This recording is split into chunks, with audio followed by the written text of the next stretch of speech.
Sala Falava, and welcome to the Reads with Rosa podcast.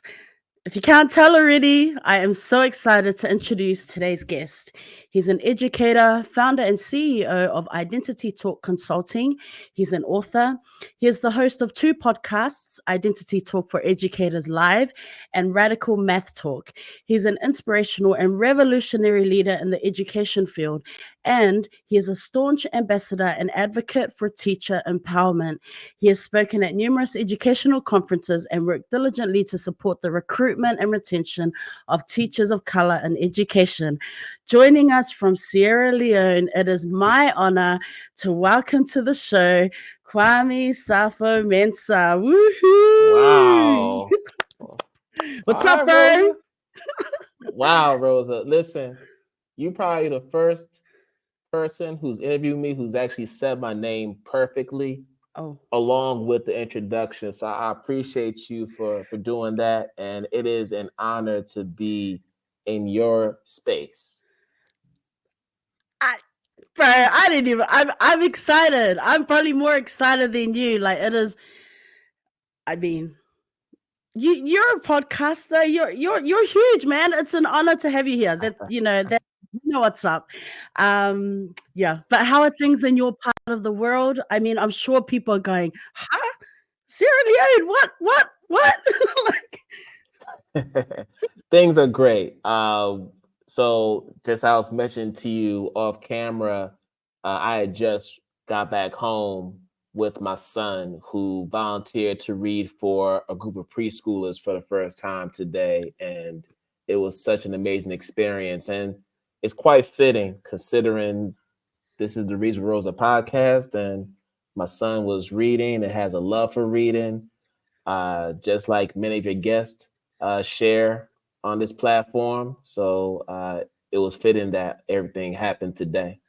that is so cool. And you did mention he's only 6 years old. I mean, when you mentioned that your son was reading, I thought, oh, I don't know, maybe like I don't know, 10, 12. But you mentioned he's only 6 years old. I Only mean, 6 years old, first grader. that that is exceptional. I love that. I love that. Okay, well, I love to ask my guests before we get into it, before we get into our chat. In my culture, we say tsala noa, like before we get into our conversation, like to ask people just to, give a brief introduction. You know, uh, what communities are you part of? Where are you from? And whatnot. So go ahead, bro. All right. So, as Rosa eloquently mentioned in the beginning, I am Kwame Sarfo-Mensah, and both my parents are from Ghana, West Africa. Born and raised there. Uh, Grew up there, and they ended up moving to the United States after they completed high school in the late 60s, early 70s. And it was there where they started a family. So that's where my brother came along, then myself, and then I have two other sisters. So it's four of us in total. I am the third born on my father's side, and then I grew up as a middle child Mm. on my mom's side. That makes sense. As far as my upbringing, I grew up in the New England section of the United States, so more specifically, in the state of Connecticut. So that's where I went to school during my elementary years, and then a little bit in my middle school years. And during that time, it was interesting. I was blessed to grow up with a brother and a sister, and I was able to have friends in my neighborhood. Um, I always knew that Ghana was a part of my cultural heritage, and we ate food from the culture. We heard the language spoken by my mom and dad. So we were able to get that exposure early on. But as far as fully embracing it, it was tough to do that in the United States because of the negative narratives that are placed on Africa, particularly when you look at the mid 90s when I was going to elementary school. Lion King was the hit movie at that time. So you had a lot of students doing Lion King jokes and, talking about how dark I was, teasing me because of my name, and then, making jokes like, go back to Africa and all that, comparing my face to a chocolate milk carton during lunch. So I dealt with some of these microaggressions as a kid, and you don't have the language or the tools to emotionally navigate that. Like, you don't know how to regulate yourself to be able to process or even address these microaggressions. So it got to a point where you internalize these messages, even though they're not true. But you hear so many folks communicate these messages to you. After a while, you start to believe what they say. And then on top of that, the ableism comes in because I grew up, I started my first 4 or 5 years in a self-contained special education setting. So I wasn't even in the mainstream or the general education classrooms. I was in a room with other students who had moderate to severe disabilities. So anything from ADHD, dyslexia, Down syndrome, you name it. I was in the same class as students who had those disabilities. And because of that association, I ended up getting teased for that. So those were just some of the things I had to deal with as a child. But thankfully, after my sixth grade year, I was able to move to Ghana with my father and my younger sister. And it was at that time where I started to build up my pride and my self-esteem, because now I'm going back to my home country. I'm going back to where my parents came from. I have an opportunity to learn about my culture and my heritage, and to learn more about where my parents grew up and were born. I had a chance to go to school with students from the country. And it was at that time where I realized, wow, I look just like everybody else. Mhm. But then once I started opening my mouth, then they realized, oh, you're not, you didn't grow up here. Like, you sound American. And so there's another divide there. And as this is all going on, all I'm trying to do is find that space of belonging where I'm fully embraced for who I am. So in the States, can't hang around with the white folks because you're too black for them, too dark for them. You try to hang around with the black folks, it was because, oh, well, you're African. You're not our type of black, like, you're African. So then you have to figure out, where do I fit in?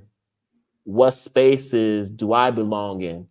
And I would deal with that in Ghana, because now, even though I'm Ghanaian American, I do have that in my blood, I don't sound like my classmates, and I don't speak the home language like my classmates.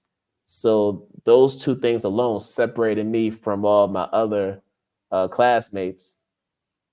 And even though I was able to get along with them, and I was able to have a pretty good time in school, like, I really enjoyed my time. I knew at that age, 14, 15 years old, that I have a different life compared to my classmates. I'm able to access spaces that they may not be able to access, just for the simple fact that I have this accent, just for the simple fact that, my father and mother are naturalized American citizens, even though they are Ghanaian to the core. Um, So those were things that I had to reconcile even at that age. And of course, going back to the States and then eventually getting into adulthood, you start to learn more and more about who you are. And you get to a place where you start to interrogate why things are the way they are. Why do people respond to me the way they do? Why do people not accept me into their spaces? Why is it that I have to compromise pieces of who I am in order to appease a group of folks who don't even respect me or honor me enough to want to fully embrace all that I bring into the space? I had to start interrogating that into my adulthood, and and just through education, through having conversations, I realized that, you know what? I don't think I'm the problem. It's not me. It's them. And once I realized that, that was the turning point for me. And that's when I realized I needed to always bring my best foot forward. But what you know, when you talk about that sense of belonging, when you realize that, was it late into your teens? Was it when you went off to college? Like, at what point were you like, you know what? Nah, this is I'm good. It's everyone else, and then you start exploring that. Like, at what point were you like really comfortable with your identity and what you bring to the spaces or to the table? It wasn't immediate. Obviously, it was a gradual progression. So, of course, coming back to the States, I'm coming back knowing that, yes, I grew up in America, but I'm also Ghanaian. So now I'm embracing the duality of my cultural heritage, right? But I'm still getting those messages. But the Mm, difference now is it's becoming white noise, right? I'm able to compartmentalize what people are saying and still keep pushing through. So that's high school. And mind you, I was in a space where majority of the students in my high school were white. oh, Enrollment of about 500 students, and out of 500 students, probably 20 of those students were black wow. or of African descent. So that was the type of high school that I attended. After Wow. coming from a space where everybody looks like me. So Mm, that in itself was a culture shock, but thankfully I had some tools that allowed me to just always be myself and just push through there. But then I get to college. Now college is more of a melting pot culturally. So you have white students, you have black students, you have students who are coming from other foreign countries, you have Asian, um, Latinx people. So it's more of a multicultural setting. So now mm, I'm now in a space where I'm being exposed to these cultures, but I have the opportunity to learn more about who I am. So outside of being a mathematics major, mm, I ended up taking African American studies as a minor. So I minored in that throughout my undergraduate uh, schooling. So it was during that time where I was learning about Black history, which is something that you don't typically learn during your K to 12 schooling. You learn about it, but it's very romanticized and mm, very it's very oversimplified. So like every Black History Month, you learn about Dr. Martin Luther King, you learned about Rosa Parks, you learned about Malcolm X sometimes, but it's those usual suspects. I wanted to mm, learn more about not just Black American history, but the history of other nations within the African diaspora. So it was in college where I started to learn about the Pan African movement on African continent. I started learning about Afro Latinx countries in Latin America. I started learning about Black people in Europe and other parts of the world, and start to see the commonality in their struggles and the commonality in their pursuit for finding those spaces of belonging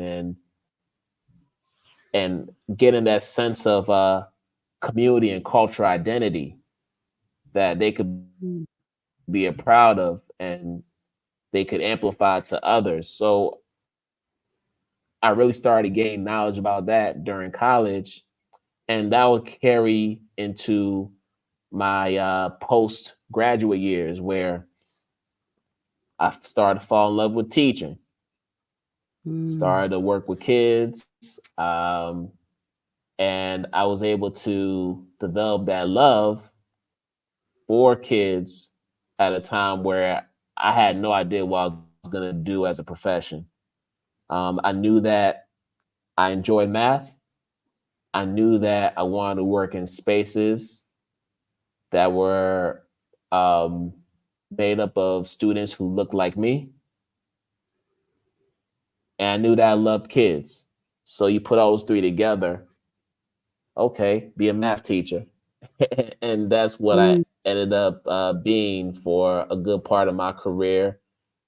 Started teaching in the city of Philadelphia, same city where I attended college, and then would eventually end up in the Boston area where I continue to teach middle school mathematics. And then ultimately, I found myself abroad with my family, and we've been abroad for the past 4 going on 5 years at this point. Whoa, that's quite the journey, quite the journey. I mean, going into teaching, did you Yeah. have any? I mean, you explained the high school you went to and the setting, but were there any? Did you see many black teachers, teachers that look like you when you were in college? Did you have professors? Well, obviously you did, studies. You would have seen some professors, but was that always like, did you have those role models that pushed you, motivated you even more to be like, this is the path I want to take? Like, yeah. Yeah, that's a great question. So I didn't grow up wanting to be an educator. Mm, Actually, I grew up wanting to be a professional athlete because I'm a big sports fanatic. So I thought that I was going to be a basketball player playing the NBA. I also played American football. So I thought I was going to be in the NFL at one point or be in the major leagues for baseball because I also play that as well. But once you get older and you realize those dreams probably aren't going to come true, given your physical stature, I mm, just pivoted to something else, and teaching just ended up being that something else for me. As far mm, as whether I had black teachers growing up, well, obviously, when I was in Ghana for those 3 years, all the teachers were black. right. They're all Ghanaian. But as far as my years in the States, schooling, the 9 other years, I only had I want to say one black teacher in the 9 years that I was in the 9 years that I was in school in the States, K to 12. Only one black teacher. So it really wasn't until college where I started to see a plethora of black teachers and professors. That's when I realized, oh, this is something that actually does happen. Mm, Like you could be black, you could be a teacher. That's a realistic vision to have. You don't have to just be the athlete. You don't have to just be the entertainer. You can be an educator and still feel like a superstar, just like those other two. And once I started to recognize that, I delved deeper and deeper into it. mm.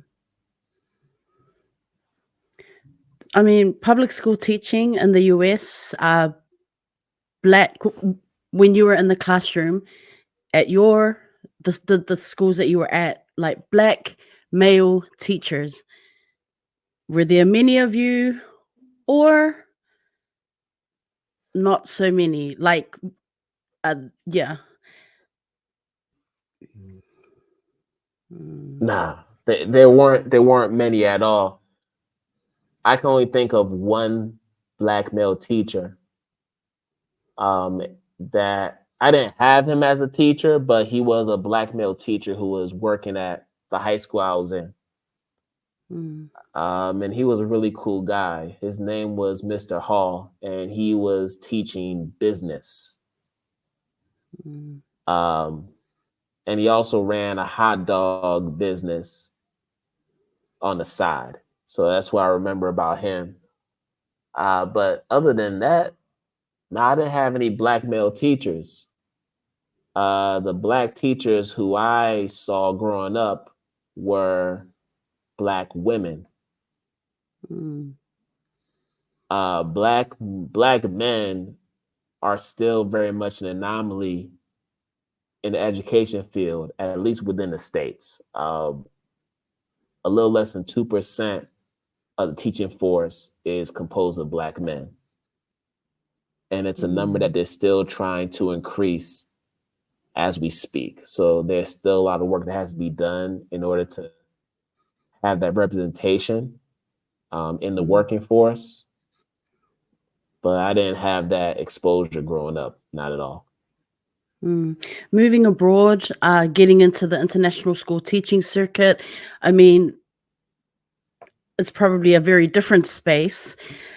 How has that been for you as a black educator? So I ask this because, are you seeing more black educators? Are you meeting more of them, whether they be from the US or other parts of the world, from parts of, Africa? Se- are you out there? Are there more of you on the international teaching circuit, or is that still a work in progress? I think it's the same issues in the international education space. There are definitely black international educators in the space, and I've been blessed to build relationships with a good number of them. But if you were to ask me what percentage of the international educators are black, I wouldn't know the exact number, but I could tell you that it's probably in the single digits. If I were to take a guess, it'll probably be single Mm, digits percentage wise. Um, I'm on the African continent, and I could tell you that majority of the international educators on this continent are either white American or white European. I mm, could tell you that the heads of schools definitely are either one or the other. You don't see a whole lot of I can't think of a school on the continent that has a black head of school or a head of school who is of African descent and a person of color. I want to be specific about that because we do have South Africans mm, who are white. So I want to be very specific about that. Yeah, so the same issues are in the international school space. But in terms of some of the other issues, I think it's a lot of the same. The racial microaggressions are very mm, much the same. I think there's also a neo-colonialism aspect that cannot be ignored. And it's especially prevalent on the African continent where, as I mentioned, you do have a lot of these heads of schools and school leaders who do not look like me, mm, but they're responsible for leading these schools and they're supposed to be the models of internationalism, but yet they don't always set the best examples for what that is. And that's something that I don't know if we have the time to unpack that, but there's a lot there that mm, you had to unpack in order to really get to the root of mm. it. So what has your experience been like so far? Your family's been abroad now 4 to 5 years. I mean, how is that in general? How is that experience going? Um, yeah, for your family, for you and your family. I think overall the experience has been great. My son loves being abroad. He's had a chance to travel to multiple countries. Um, I want to say, as far as stamps in his passport, he's probably in double digits at this point, if not very close to it. I mean, he's been that well traveled at such a young Mm, age. So I like what the experience has been for my son. He's been able to go to 2 different international schools. We started in Addis Ababa, Ethiopia, and we're there for 3 years, and then we eventually moved to Freetown, Sierra Leone, where we're currently based. And it's just been great to see my son grow up in this space and to be exposed to so many different children from different walks of life. It's just been an enriching experience for him. And as a parent, as a father, it's something that I cherish because I didn't get that experience at his age. I didn't start traveling for real until I was well into my adult years. He's already getting that experience, and he doesn't even have a driver's license, and he's got this experience. So it's great to see that he's really embracing it.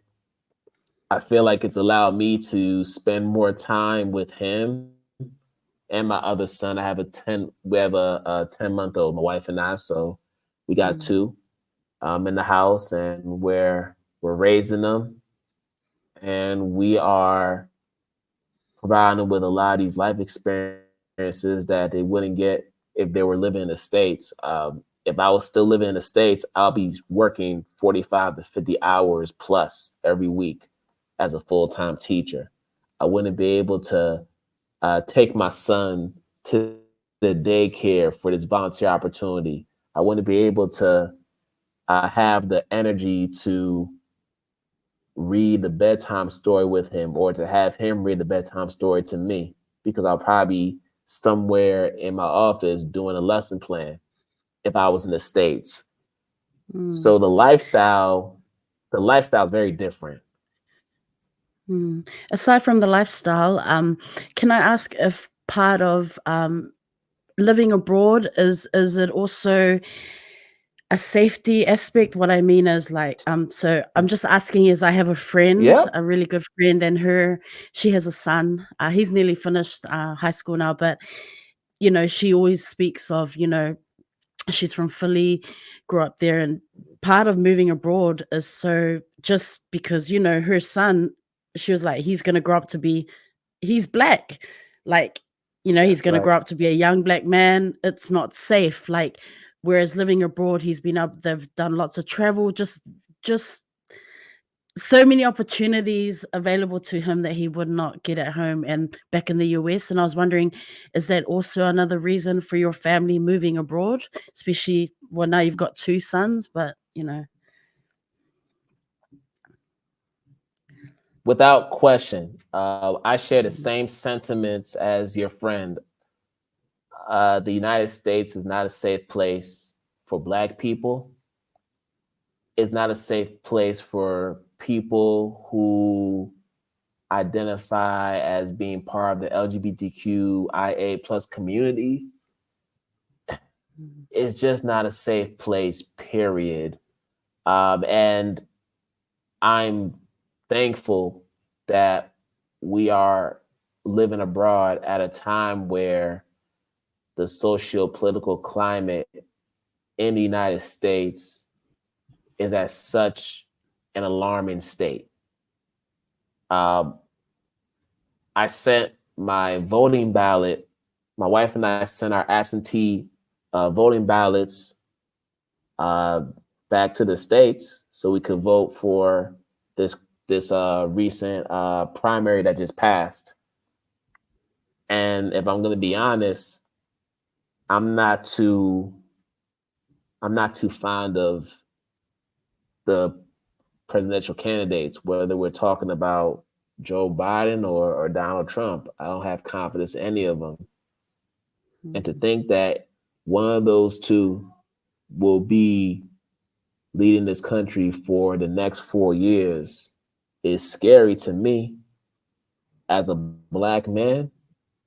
And I fear for my sons knowing that. So if that's what the next 4 years are going to look like, then I'm going to do whatever I can to stay abroad because it's just safer here. You don't have to deal with worrying about, I don't have to deal with worrying about my son getting shot the minute he leaves the door. I don't have to talk to him about holding the wheel if he gets pulled over by a police officer and going through that whole protocol of, hey, here's my license here. Like I don't have to give him that talk, at least not right now, because even though there's a different type of racism that happens here that's more subliminal, it's not life threatening. Mm-hmm.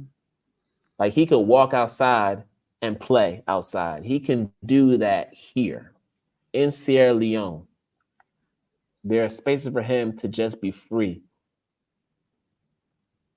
He wouldn't be able to do half of that stuff in the States. And that's a reality that's real. Mm. I wonder if you have plans to maybe one day go back to Ghana and teach there, or That would be awesome. My wife and I are trying to get there. We have a couple of dream countries we'd like to visit or live in. Ghana being one of them because I do have family out there. My father lives in Ghana. I have cousins in Ghana. I still have some aunts and uncles who are there. So we'd have a support system and it'll be a full circle moment for me to be able to come back to Ghana and teach there, given my history with the country, given the type of education I had when I was there, and how it played a major role in me wanting to become an educator. Like those 3 years really taught me a lot about what it means to be an educator, and it'll be the absolute honor to be able to come back and give back in that way. You're the founder and CEO of Identity Talk Consultancy. Can you tell us a little bit about how you got started? When did this come about? And just the work that you do. Who are you, connecting with or networking with? Yeah, and this is something that has evolved over the past few years. But as far as how it started, I gotta take you back to the year 2017. So December 2017, I'm on paternity leave. My oldest son was just born, and I'm at the house and I'm helping out with my wife. I'm changing diapers. I'm just enjoying the infancy of fatherhood. And with all this free time that I have, because you're a full-time teacher, you're always doing something. You're calling parents, you're lesson planning, you're always creating activities for your students. But I was in a very rare space where I didn't have to do any of that. I could just focus on being a dad, right? So with all this idle time, I was able to start thinking about my life as a teacher. I had time to reflect and sit down and process everything. And what I came to realize was that I had learned a lot in my first 9 years as a classroom teacher that I could share with folks who are in this space as well. So I decided to embark on writing a book about the lessons I've learned. And the name of that book was Shaping the Teacher Identity, 8 Lessons That Will Help Define the Teacher in You. That was my first book, which I ended up self-publishing. I wrote most of it during my paternity leave. By the time my paternity leave ended, February 2018, I had pretty much written 9% of the book. And then I would end up spending the next several months editing and fine-tuning the content there. And December 2018, I ended up publishing the book through Amazon. And up until this date, the book has sold, I've been able to sell more than 1,000 copies of this book. Mhm. And Wow. I was just writing about lessons I've learned. So it started with the book.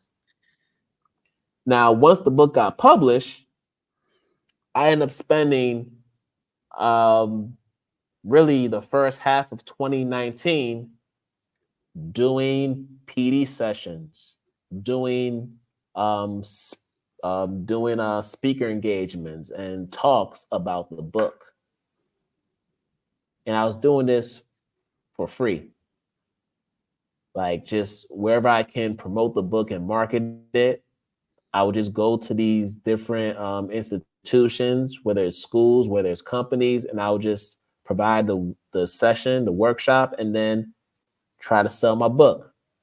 So I was always holding the square in case people had their credit cards. I had Venmo, I had PayPal, I had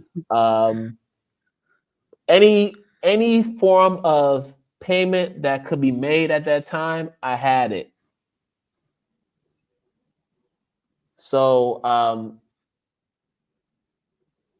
I'm doing that. I'm sharing. I'm doing these sessions and building my profile as a presenter, as a consultant. And as I'm doing these sessions, they're asking me questions such as, hey, how much do you charge for this session? We'd love to have you come to our school. Now, I didn't go to school to do business, so I had no idea how to answer those questions at that time. So then I will continue to do these sessions and I'll continue to get more inquiries. And then I realized the stories that I share in this book can be broken up into PD session packages for business. Like I could really repurpose it in that way so that people can get the content from the book and also buy the book. So that's what I ultimately did. I started to think about making this a formal thing, right? So that's how Identity Talk Consulting came to be.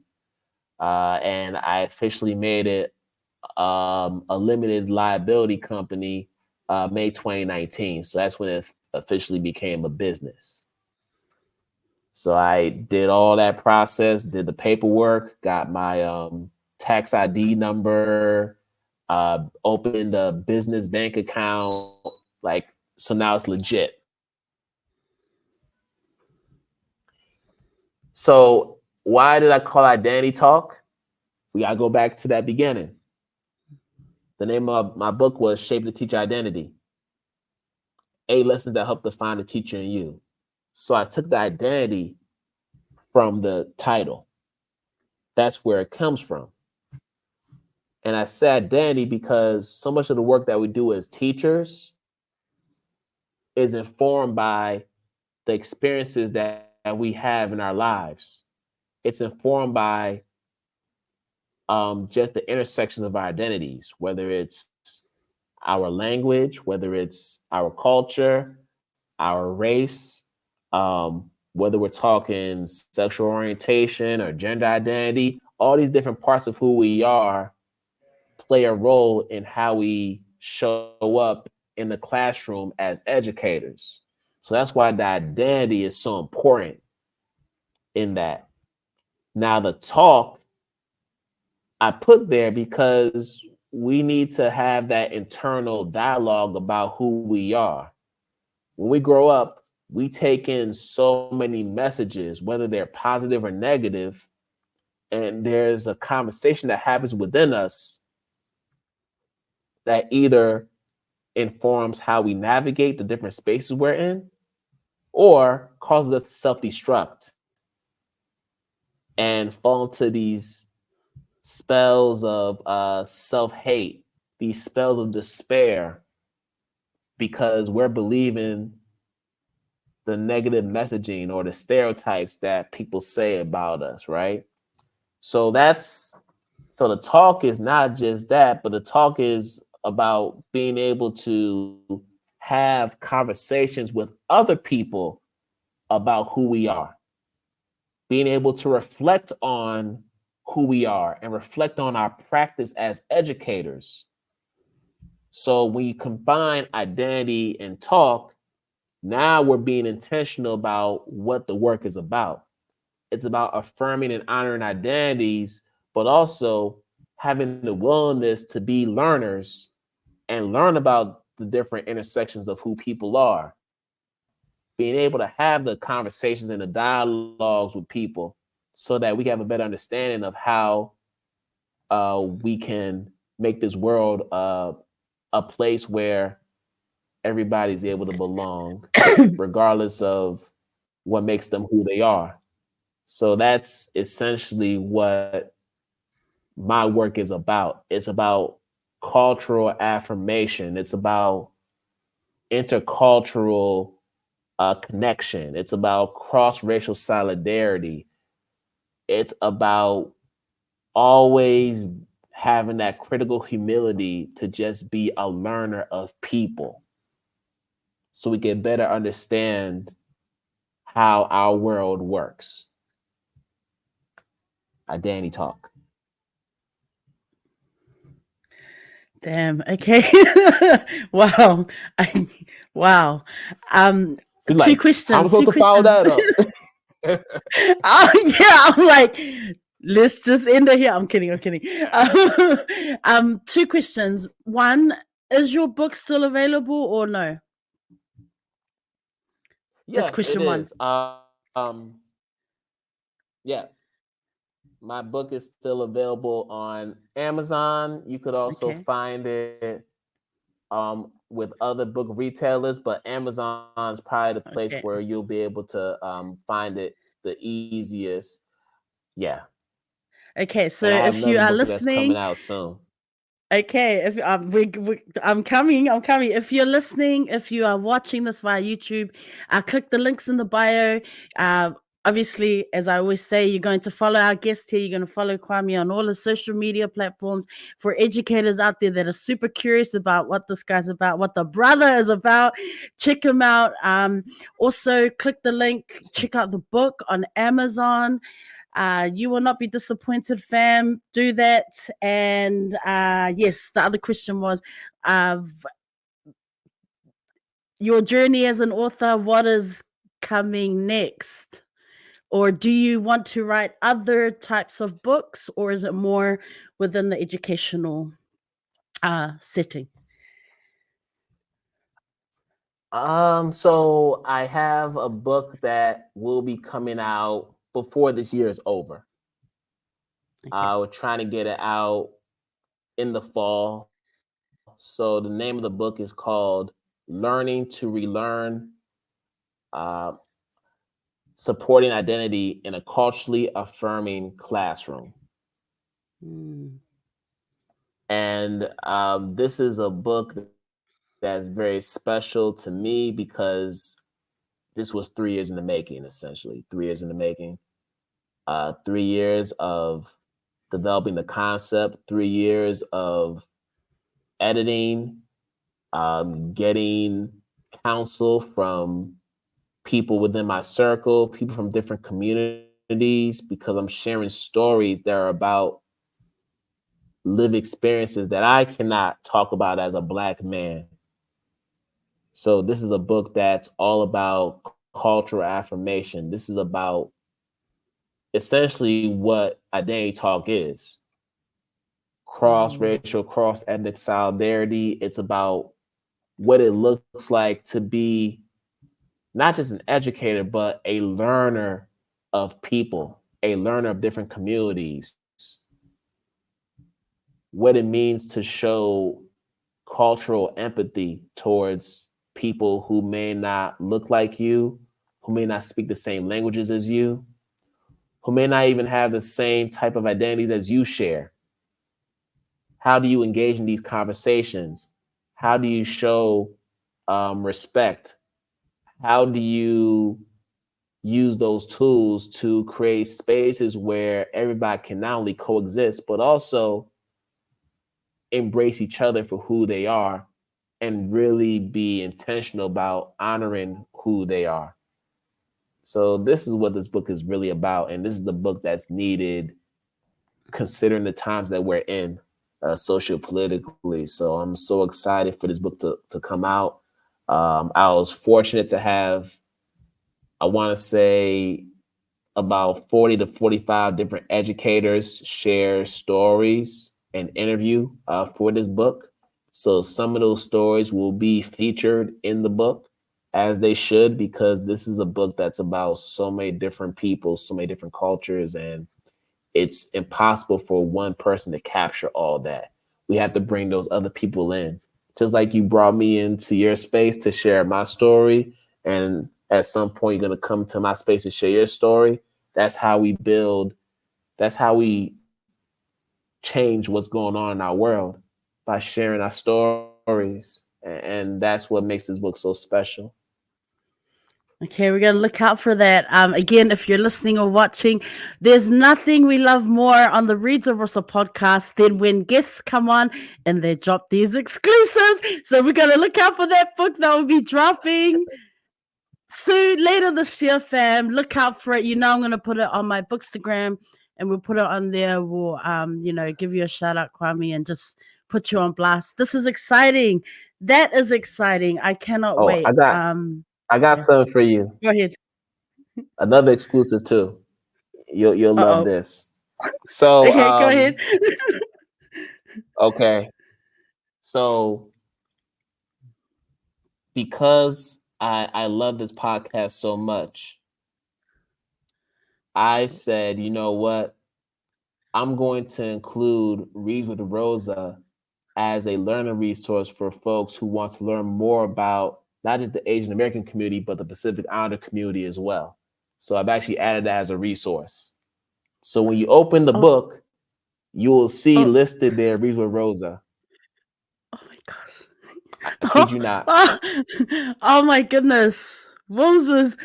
Okay, was not expecting that, but okay, there's the exclusive of all I exclusives. told Oh, you it's the bro. I told you the exclusive now. Whoa, But that's the reason crazy. the reason why I did that is because I had a chance to watch a few episodes of this podcast, and something that I talk about in the book is about how invisibilized um, Pacific Islander communities are in just our normal conversation. So, like growing up, you always have like the Disney movies, whether you're talking about Pocahontas, Mulan, like they always focus on Polynesian communities, right? But Mm, there's so much more to the Pacific Islander community. Like you have Melanesian communities, you have Micronesian communities that people don't even know about. So mm, as I'm doing my research for my book, and I have a chapter that focuses on the API communities, I talk about the fact that there's this invisibilization of Pacific Islander communities that we have to address. I talk about the fact that there were activists who we don't even know about who played a role in fighting for liberation and justice within their respective communities. Like one person that I learned about in my research was Hana Tehamara. And Hana Tehamara is somebody who is she played a huge role in the Maori Renaissance, Mm, and she was trying to bring the Maori language into schools because there was a time where it wasn't being taught in the schools, and there was a whole story about just the indigenous communities in the New Zealand area and just the history behind that, and also the movements that were taking place during that time, and how they were also connected to even like Black Panthers, mm. in the We had States, Polynesian really, panthers, which was yeah, yeah, Polynesian Panthers, which was born out of what yeah, was going from the on in Black. the States. Yep. Right. So this is the stuff that I was coming across in my own research. And I said, yo, this is super dope. And I'm thinking to myself, how many people even know about this? Like, Mm, how many people know about this? Like we have, like I have in Boston, I know some people who are Native Hawaiians. I know people who are Samoan, people who are New Zealanders, right? And I wonder, do they even know some of this history? I just happen to come across it in my research, but these are things that we need to know because they connect to some of the things that we learn in school. Like I would not have come across the facts about the Polynesian Panthers had I not dug deep. I mm, would not have known about these things. So this is really what Learn to Relearn is all about. Because we have this perception of what's happening in the different Pacific Islander communities. We look at them as a monolith. We just think, oh, Hawaii, New Zealand, American Samoa, like there are a few that we see, and they're all Polynesian, and we just mm. kind of ignore the rest of the Yeah, islands Melanesia, within Micronesia that community, don't get. and Micronesia Yeah. and all that. They don't Mm, get that same kind of love, right? So mm, learn to relearn means let's take some time to really unpack that and think to ourselves, why is it that we don't really know about these other communities? And what is it about these other communities that we need to learn about in order to have a better idea of how other movements in other parts of the mm, world are fighting for liberation and justice, because there's some commonalities there that people don't really realize. There's so much mm, there. So that was something that I really captured in my own research. And it's the reason why I said I have to put your podcast mm, in the resources section, because when we think about API, we always talk about East Asia communities. We talk about China. We talk about Korea. We talk about Japan, right? But we don't really focus on other parts. We don't focus on South Asian communities. We don't mm, focus on even like, even when we think about West Asia, even though it's considered Middle East, geographically is within the Asian continent. mm, So we think about Middle East, we got to talk about some of the movements that happen, like what happens in Lebanon. Lebanon, they have a mm, history. What's happening right now in Palestine, the genocide is happening there. We got to talk about that. mm, These are all, this is what we talk about when we talk about learn to relearn, is taking the time to not just take things at face value that people tell us, but doing the research and going deeper into that knowledge search to see what's true and what isn't. And I feel like if more and more people took that habit and applied it into their own life experience, we'd be a lot more knowledgeable about what happens in our world, a lot more knowledgeable about different people who live mm. in our world. And that's the goal that I'm trying to achieve with this book. And I know that this podcast will play a role in doing that. Oh, that's exciting. I'm just like I'm like excited, didn't know how to react, didn't know what to say, but it just wow. Thank you. And I think it was really important when you were mentioning like Melanesians and Micronesians, because in fact, there's always debates going on about, there's always a spotlight on Polynesia. And even because with the work that I do on my account with Bookstagram, with promoting books and trying to highlight our authors, a big part of that is trying to bring more light on Melanesian and Micronesian writing as well. Yeah. Polynesians are mentioned a lot, but we need to kind of really find a balance in terms of that work and publishing and writers and getting their work out there. So I'm excited, but in shock, but excited, and yeah, I cannot wait to put your book on blast, and promote that through the Bookstagram account once it drops. That's cool, man.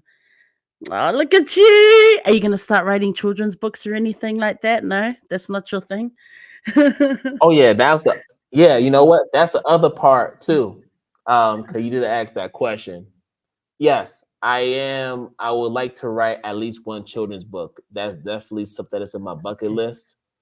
But I nice. told myself, let me get through this project because I have a tendency to want to jump into different projects, and Right, right. I have all these ideas flowing in my head, and I start an idea and then I don't finish it. So I'm disciplining myself and saying, let's finish this book. Right. Let's let this book breathe for a little bit. Let me go ahead Yep. and market and promote it and go through that whole circuit before I start, before I start taking on another project. Because the thing with writing is that it's emotionally and physically and mentally taxing. It takes a lot to write a book. It's an emotional roller coaster. And I'm pretty sure, Rosa, the authors that you've had on this podcast will tell you the same thing. There's a lot that goes into writing a book, and Mm, it's not always fun. mm, You experience some heartbreaks along the way, um, but it makes you stronger and it makes you appreciate the process so much more, especially when that book is in its final form and you're able to mm. open up that proof, open up that author's copy, and you're like, wow, I really did this. Like, I really wrote this book. Yo, that's There's solid something as. Are special you are about you that. self-publishing?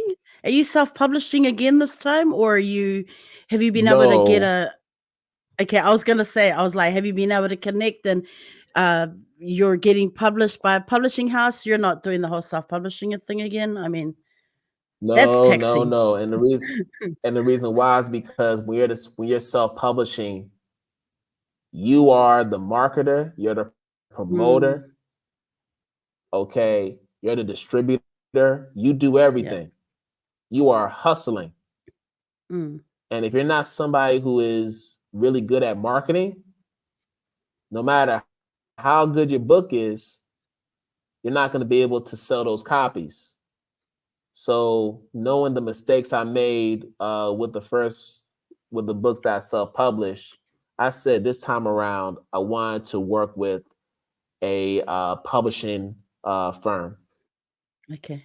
to really Good. get this book out there. And thankfully, I was able to come across Stenhouse and Rutledge. Okay. So they'll be the ones who will be publishing the book, and I'm excited to be working with them because they've had a history of publishing some quality books that I have in my own library, and to be a part of that family and to be a part of that growing tradition of professional education books is an honor. Mm.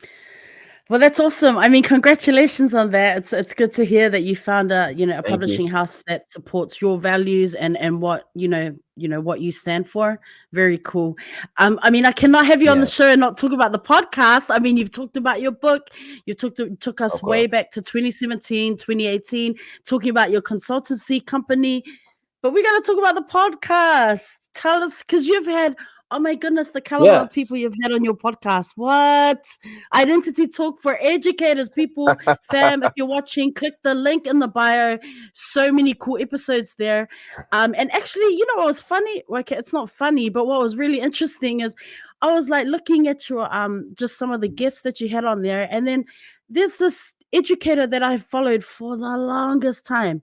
Brian, he's like a minister, administrator. He's like has a book he's Oh, you talking written. about He works at Brian Keith Brian. Harris? Yes, he was on your show. I was like, Brian what? Keith Harris. Yeah. I've been Yeah, following. shout out to We followed Brian. each other for the longest time, and I mean, again, the caliber of people you've had on the show. Let me stop and let you take over. Tell us about your podcasts. But yeah. Yes, shout out to Brian. He's also a phenomenal author. If you don't Mm, have his book, I Am My History, that mm, is a book that I recommend every person gets. Not just Black people, but anybody should get this book because it's just a beautifully illustrated book, and it's a book that just speaks to affirming our people, affirming young Black boys, young Black girls, and speaking about the beauty of our history. But that's another topic. But I just want to put it out there. Shout out to Brian. mm, As far as the podcast, how it came to be, it just goes back to just creating that space where I could connect with people, where I could build community. When I first moved abroad, July 2019, it was the first time in about 13 years that I would not be teaching at a school mm, or working at a school from September to June. I had done that for 13 consecutive years prior to moving abroad. So, of course, we land in Ethiopia. My wife starts working at a new job. My son is in an international daycare. I'm at home trying to figure out life, trying to apply to jobs at different international schools, but not getting any callbacks. And when you're living abroad, you have a lot of privileges that you don't have in the States. Like you have a lot of help, a lot of support. Nannies, you have a driver, you have a housekeeper. So the chores that I would typically do when I'm in the States, they're all being taken care of. So I'm left with nothing to do. So I said, okay, I have to find ways to be productive. I have to find ways to stay connected. And so December 2019, I decided I'm going to just start interviewing educators from different parts of the globe who are doing dope work. Um, because if I can't get a job at an international school, I'm gonna find a way to bring the classroom to my space, and that's mm, essentially what I did. I just cold emailed and cold DM'd different educators I was following on social media at that time, and I said, "Hey, you want to just come on Zoom to talk about yourself for an hour and get interviewed?" And of course, people want to talk about how dope they are, so they will say, "Yeah." I interview them, hit the record button. They talk for an hour, hit the record button again to stop the recording, upload it immediately to my YouTube channel. And that's how Identity Talk Educators Live was born, December 2019. So I was doing that for the first 20 episodes. Didn't know a damn thing about podcasting. I just was just very basic. Hit record, let them talk, hit record again. Didn't even edit it, just uploaded it as it was. And as I started to get deeper into the space, I discovered different tools to help you publish a podcast. So I found out what Anchor was. now called Spotify for podcasters, but at the time was Mm. called Anchor. And I learned that if you publish your podcast through Anchor, you can then distribute it to all the other major podcast channels, whether it's Apple Podcasts, Spotify, Google Podcasts, all the other major platforms. So I came across that. Then I saw other people using StreamYard, like we're using right now, and they were doing all these dope things with the tickers, and they Yeah. had the banners for the questions, like it was a news channel. They had a little thumbnail logo at the upper right hand Mm. corner, and I said, "Yo, this is official. I love it." So I asked questions. How did you do it? So they told me about StreamYard, and I said, "Okay, I'm going to buy a subscription." And then I started to dig deeper and learn more and more about how to make the podcast official. So I came across another app called Canva that allows you to do all these graphic designs and do all this cool stuff. So Canva is what I use to make my promo flyers for my guests. Canva is what I use to create the background for my podcast. So I'm learning about Canva. I'm learning about StreamYard. And then on top of that, I'm learning about just recording. Like I'm learning about roles, like pre-rolls, post-rolls, ads, that type of thing. Like, okay, make sure you tell people to subscribe to the channel, blah, blah, blah. I'm listening to different podcasts and how they do it. I'm going on YouTube watching tutorials on how to facilitate a podcast. And the more and more I'm doing it, the more refined the podcast is becoming. And I started to realize that this is a space where I'm not only learning about other people, but it's a space for networking. Like, this is a space where I can showcase my knowledge about education. I can showcase my critical thinking skills based on the types of questions I ask my guest. So, whenever I do a podcast episode, and I've been fortunate to do 150 plus of these episodes, um, I'm always cognizant about who's watching, because you never know. It could be a recruiter for a school. It could be somebody who needs a consultant to facilitate a workshop.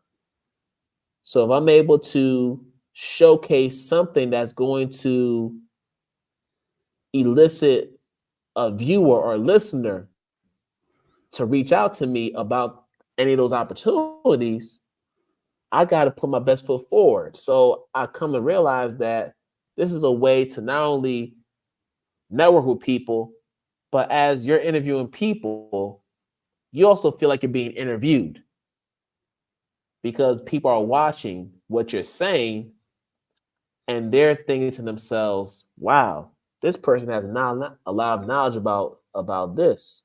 Maybe they'll be a good candidate for this workshop that we're trying to do. And Rosa, I can't tell you how many times people have reached out to me. And I'm talking about schools and companies. They reach out to me and they said, listen, we wanted to talk to you because we saw this episode of your podcast. And we just thought, okay, you might be the right person for this job. I can't tell you how many times I've had emails or conversations with people like that. And that's when I realized that podcasting is more than just interviewing. You're building a community. With every guest that you bring into your space, you're allowing them to be a part of your community. And what does that mean? That means that if you're looking for opportunities, you can link up with them. You can reach back out to them and say, hey, is there anything going on in your school? Do you, does this school need anything, right? Or hey, like I want to do this project and I want to be able to collaborate with you on this project. Are you down? Like Rosa, I was able to do a virtual conference largely because I was able to get past guests to serve as presenters for this conference. Oh, I had a community that wow. I can lean on to do this grand project of a virtual conference, which is not easy to organize. It's not easy at all. But it was COVID 20, it was 2020, 2021. And I said, everybody's doing a virtual conference. I'm going to do one too. And guess what? I already got my dream team right here. They don't know it yet. But when I reached out to them one by one, and I reached out to about close to 20 presenters, they said yes, and we made it happen.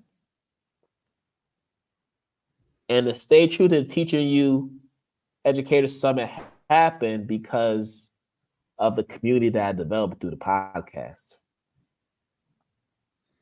I was able to even get this book deal because of the fact that the editor from the publisher had watched my podcast and thought you would be like you're somebody that could write a pretty cool book based on how you interview people. So there's so many other benefits to having a podcast, and also you're building content, that you're building a digital footprint. These are things that you already know. But for folks who may be thinking, should I podcast? Yes, because you can repurpose it to do so many different things. You can repurpose it into an e-course. You could take recordings and include them in your e-course. You could create a curriculum around this.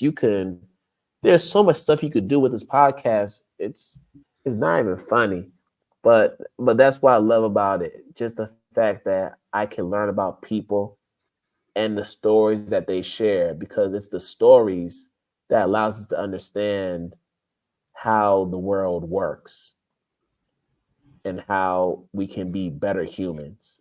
And that's what's so powerful about your podcast and all other podcasts is the stories that are shared. Click the link in the bio if you are watching, if you are listening. Link in the bio. Check out Kwame's podcast. I mean, when I tell you, educators, if you're listening, I know I've got a number of educators that follow Identity Talk for Educators Live. Check it out. Check out the podcast. Like I said earlier, check out Kwame's book. There's a forthcoming book. All of that. Follow him on social media. You will not be disappointed. Self-care. Since you wear many hats.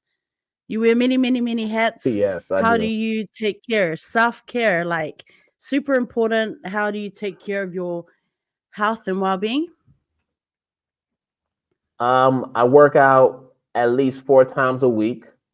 So I get up 5:30 every morning, work out anywhere from 40 minutes to an hour. Right before I have to head off to work.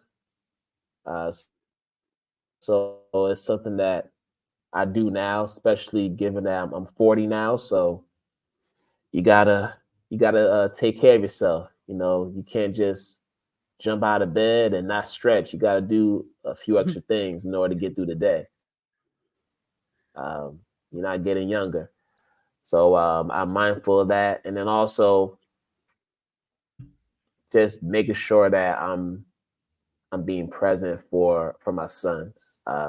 Being a father and wearing the many hats that I wear, it's more important for me to let them know that I'm here.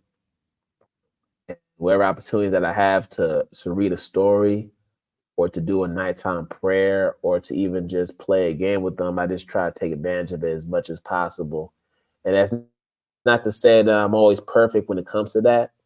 I could always do better in that arena, but it's something that I do cherish because they're gonna get to an age where they'll be too old and feel too cool to hang out with you. So while they want to do it, I want to make sure that I'm present enough to embrace those moments. So that's some of my self care, and then just spending time with my wife, of course, staying connected because she also has a very demanding job herself. Okay. Do you have any book recommendations? I know that earlier you mentioned Brian Keith Harris's book, but do you have any books that you want to share? Yeah, so I know you told me to share some books, and I want to follow directions. So I actually got this book. So I'm always reading different stories to my son before he goes to bed. So that's part of our nighttime ritual. And this is actually one of the books that I love reading. I don't know if you've ever read this book. Oh, let me see if Uh, you can see. It's a little blurry, It's a but little it's blur. called. The There we go. Let me keep it here. It's okay. called "The Dragon Takes a Wife." Uh, And what I love about this book, it was written by Walter Dean Myers, very popular author. And what I love about this book is that it's a book that just focuses on resilience, perseverance. It also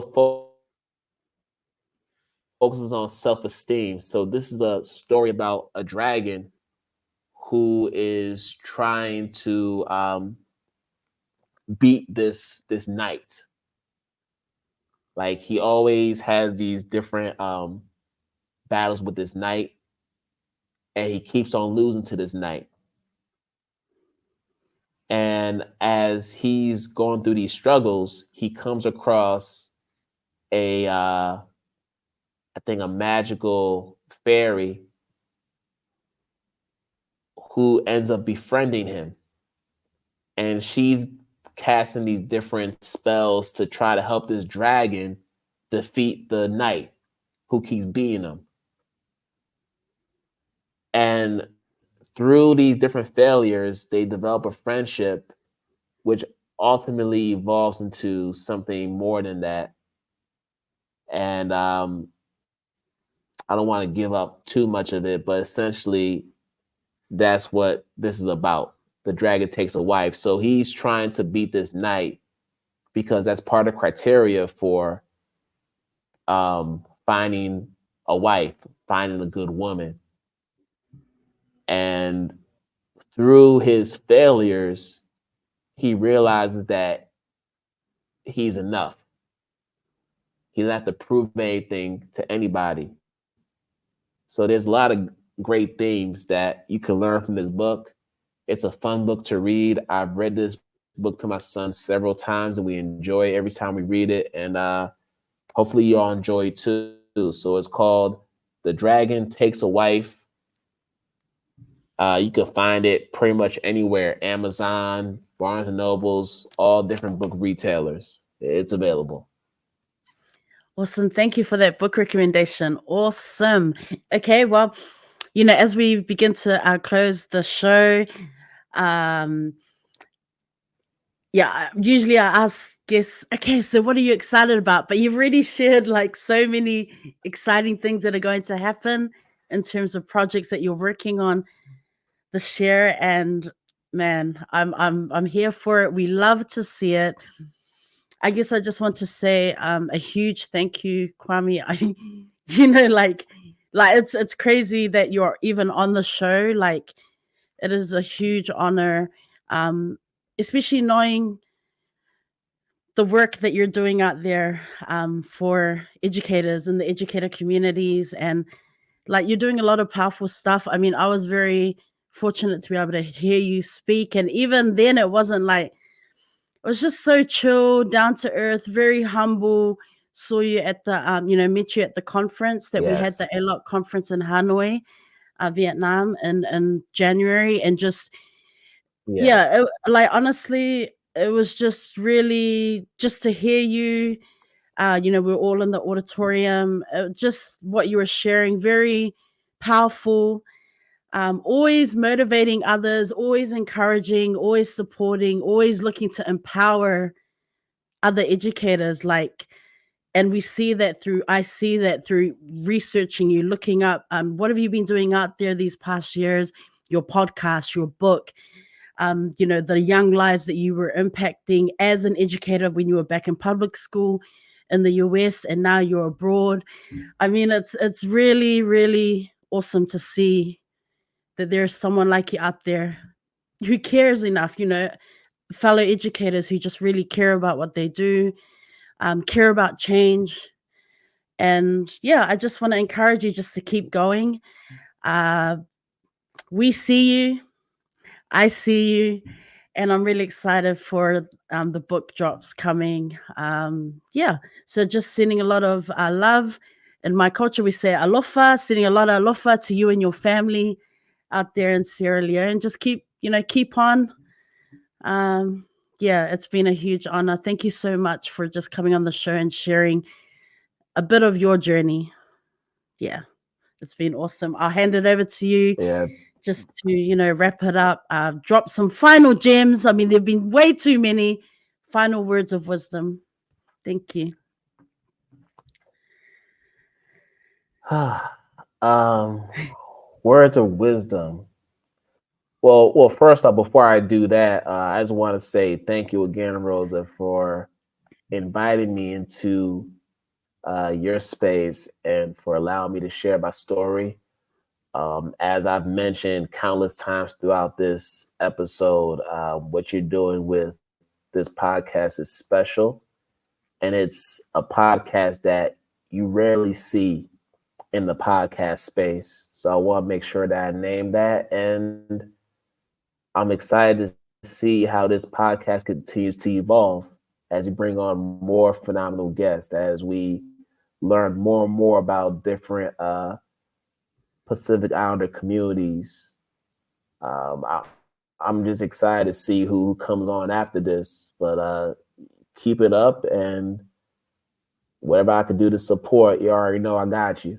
So I'm gonna say that. And then the word of wisdom that I have for viewers and listeners is to let's normalize the habit of talking with people and getting to know people. Let's normalize that. Let's normalize learn about who people are and not what we think they are based on what other people tell us about them. I think so often we get caught up with the information, or in some cases misinformation, that's shared through different social media channels, that's shared through different books and other publications. And we don't take the time to just go directly to the source. And I think that's why I appreciate podcasting so much, because whenever I have a guest come on, they are the source. I can ask them directly about who they are, and they're going to be able to share that with me uninterrupted, without the fear of having their message be um, manipulated or misinterpreted. They get a chance to just share their truth. So my word of advice would be to just take the time to get to know people. If we just did that one simple thing and not assume what we believe is to be true about them, the world would be a much better place to live in, especially right now.